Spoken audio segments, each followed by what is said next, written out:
लग्नाचे दागिने म्हणजे श्रीमंत पेशवाई दागिने, नाशिकचे सुप्रसिद्ध सराफ मयूर अलंकार सराफ। ताज्या बातम्यांसाठी नाशिक न्यूजच्या YouTube चॅनलला सबस्क्राइब करा आणि बेल आयकॉनला प्रेस करा।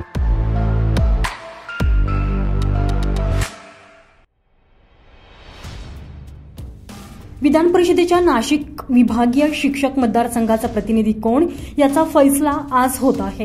राजकीय पक्षांनी प्रतिष्ठेच्या केलेल्या या निवडणुकीच्या रिंगणात एकूण 21 उमेदवार आहेत। शिवसेना शिंदे गटाचे किशोर दराडे, शिवसेना ठाकरे गटाचे अॅडव्होकेट संदीप गुळवे, राष्ट्रवादी अजित पवार गटाचे महेंद्र भावसार, भाजपशी संबंधित असलेले अपक्ष उमेदवार विवेक कोल्हे, पीडीएफचे भाऊसाहेब कचरे यांच्यात ही प्रमुख लढत होत आहे। मतमोजणीला सकाळी 8 वाजेपासून अंबड येथील वकार महामंडळाच्या गोदामात सुरुवात झालेली आहे।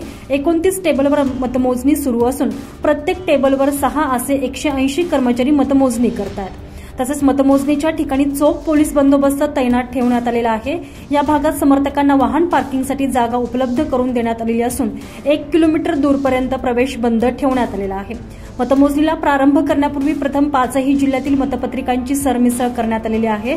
त्यानंतर 50चा प्रत्येकी एक गठ्ठा करून त्यातून वैध आणि अवैध मते बाजूला करून पुन्हा मतपत्रिकांची सरमिसळ केली जात आहे। यानंतर प्रत्येकी 100चे गठ्ठे तयार करण्यात आलेले असून ते पुन्हा टेबलवर पाठवून त्यांची मतमोजणी करण्यात येईल। विभागाच्या मतमोजणीसाठी 30 टेबल ठेवण्यात आलेले आहेत। प्रत्येक टेबलवर एक पर्यवेक्षक आणि 2 कर्मचारी असतील। याप्रमाणे प्रत्येक जिल्ह्यासाठी सुमारे 6 टेबलवर अशी व्यवस्था करण्यात आलेली आहे। दरम्यान कोटा पद्धतीमुळे निकाल यायला उशीर होण्याची शक्यता वर्तवली जाते। निकालास मध्यरात्री होण्याची शक्यता आहे, तर सर्वात अगोदर कोटा पूर्ण करणारा उमेदवार विजयी घोषित केला जाणार आहे।